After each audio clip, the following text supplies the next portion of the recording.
This is the timeline of Vietcong's crimes in their history of crimes against Vietnam. From 1945 to 1954, Vietcong committed treason, massacre of civilians, waging war and committing atrocious crimes against Vietnamese people, seizing North Vietnam for Chinese communists.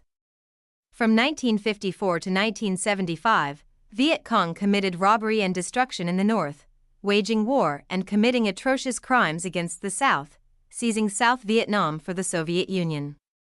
From 1975 to 1995, Vietcong committed robbery, revenge, causing famine, devastating Vietnam, waging war with Cambodia for the Soviet Union.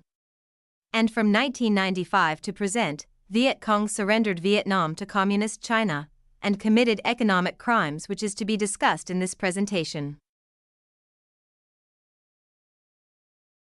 Communism is the embodiment of evil, because the very system of selecting leaders within the Communist Party has produced these ruthless individuals.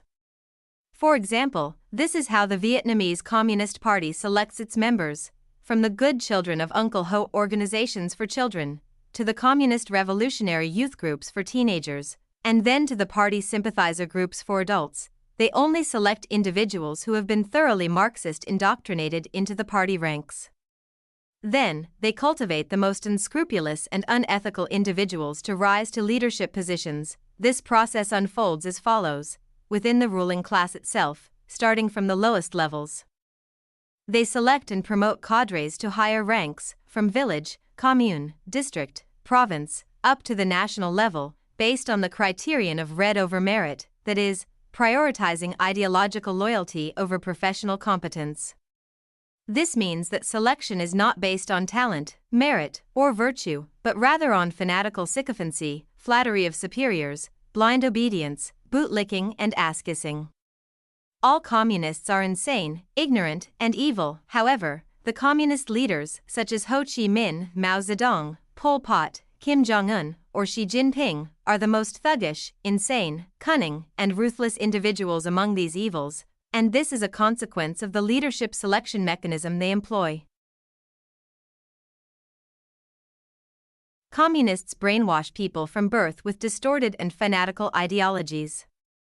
Under communist rule, people endure a comprehensive brainwashing process through a distorted information system and a specialized indoctrination education system.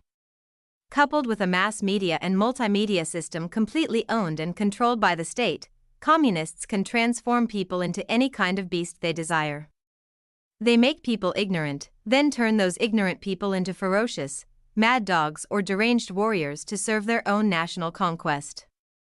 That was how Vietcong seized control of Vietnam. From the very beginning, Vietcong launched propaganda campaigns to incite false hatred and create fictitious enemies, turning uninformed Vietnamese people into vicious dogs, ready to murder innocent Vietnamese who fought for national cause, in order to seize control of the country. Their goal was to establish an impoverished communist state, a vassal state of communist Russia, then, and communist China, now. After seizing control of all of Vietnam, 1975, the vengeful Vietcong took revenge on the Vietnamese people. They confiscated their property, exiled them to the deep jungles, under the euphemistic name of New Economic Zones, and imprisoned over 1 million civilians, officers, administrative officials, cadres, and soldiers of the Republic of Vietnam. Vietcong murdered many of them. For those who survived, they subjected them to inhumane treatment in prisons, euphemistically called re-education camps, strewn throughout the country.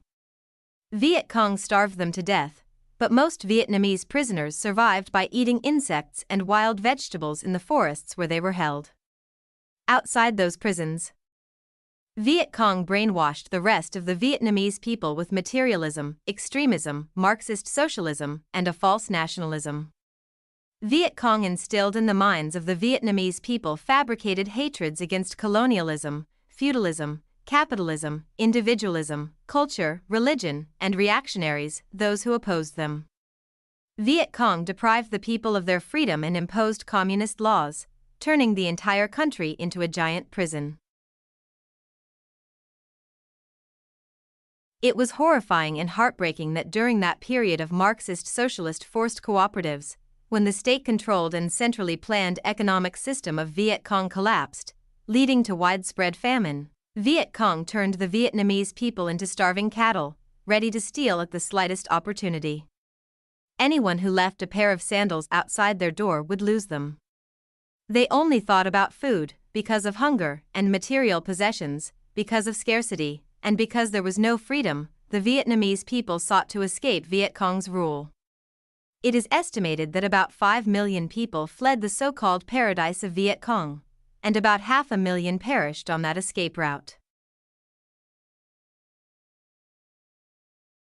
Later, when Vietcong's master, the Soviet Union at the time, collapsed, 1991, Vietcong surrendered Vietnam to Communist China in exchange for military protection and the status of provincial rulers in Vietnam. Following this, Vietcong brought to Vietnam what they called renovation, a shift from the criminal Marxist socialism to the criminal Marxist capitalism, at the behest of China, creating conditions for Chinese capitalists to seize land and assets in Vietnam, using the very money they had stolen from the United States and the money they had exploited from Vietnam itself. In other words, through Marxist capitalism, or globalism, Vietcong betrayed Vietnam to China in exchange for power for themselves. And since then, the Vietnamese people have continued to seek refuge from Vietcong's rule and this monstrous ideology, even more. After importing red capitalism, or Marxist capitalism, from China, Vietcong reversed their propaganda strategy. They re-brainwashed the Vietnamese people, transforming their mindset from hate to love, love for capitalism, individualism, feudalism, money, materialism, gambling, superstition, etc. They transformed the Vietnamese people from hungry, hateful dogs into money-hungry mad dogs, fighting over every scrap of bone and leftover food Vietcong threw down, snarling at each other for scraps. Vietnamese even ate each other like crocodiles and scavenged on corpses like vultures, yet they were terrified of the wealthy, powerful, and brutal Vietcong, like dogs fearing their masters, bowing their heads in submission, waiting for scraps and leftover food to be distributed. Since then, Vietnamese people have been driven into a state of collective mental illness by the so-called red capitalism of Vietcong. Vietcong have turned Vietnam into a giant insane asylum. Wherever the Vietcong people go, they steal, they abuse children, rape women, commit fraud and deception, and they are willing to use any despicable and vile means to extort money from honest people. Vietcong women are even willing to strip naked, dance nude, and expose their cunts just because their football team wins a match against Cambodia or Laos, or they let their cunts to be scrutinized by pig-faced, squint-eyed men to check their virginity, just in exchange for the chance to go abroad to sell their bodies for a living. It is horrifying and heartbreaking. After being brainwashed with Marxist capitalism, the so-called youth under Vietcong regime has transformed into a pack of young economic animals, a pack of walking zombies, delirious and ignorant capitalist pigs, who only know how to rush headlong into any place where money is, regardless of how depraved, criminal, and sinful it may be, just like a swarm of cockroaches or rats crawling into a trash can. No religion, no spiritual life, no culture, no country, they know only money, so what value do they have left to boast about as Vietcong youth? In the early 1980s, by enslaving 1 billion people and using the so-called Chinese market as bait, Chinese communists successfully established the world's largest economic colony in which they are the colonists. This economic whorehouse, controlled by their pimps, transformed them into the wealthiest red capitalists on earth. Vietcong brought to Vietnam an exact copy of Chinese-style Marxist capitalism, also known as red capitalism, to apply in Vietnam. Their goal was to make money through crimes, because in their deranged and criminal minds, that was the way capitalism operated. Under this Marxist capitalist system, the richest were kings.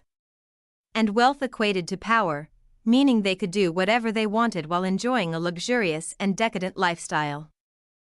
Vietcong have committed economic crimes against Vietnam and the United States since the mid-1990s. To understand Vietcong's economic crimes, we must understand and distinguish between the criminal economy they call the free market economy and the healthy, normal economy. Free market economy is an euphemism for Marxist capitalism, practiced by communists in USA, Canada, Mexico, Western Europe, China, and Vietnam, and their international henchmen to enrich themselves through crimes. Free market economy is also an euphemism for neo-colonialism, economic colonialism, which uses poor, non-industrial countries to produce goods for industrialized countries to consume. The main purpose of a free market economy is to enrich Chinese communists in order for them to dominate the world, and to destroy the powerfully healthy middle-class economy of the United States. Free market economy is a crime of stealing investment money, factories, and jobs from industrialized consuming countries, and a crime of brutal exploitation, environmental destruction, market domination, and economic bloodsucking by non-industrialized producing countries. A free market economy doesn't exist in real economics textbooks because no academy teaches the polarization of the world economy into countries that consume without producing, and countries that produce without consuming, or countries that only buy without selling, and countries that only sell without buying. Furthermore, the free market economy of globalism is not a true market economy because in China and Vietnam, the Communist Party directs it, meaning they control capital and dictate the economy, rather than the market self-regulating. A free market economy lacks competition because no one can compete with slave labor. At the same time, countries with laws protecting workers and preventing monopolies cannot compete with the centrally planned economies.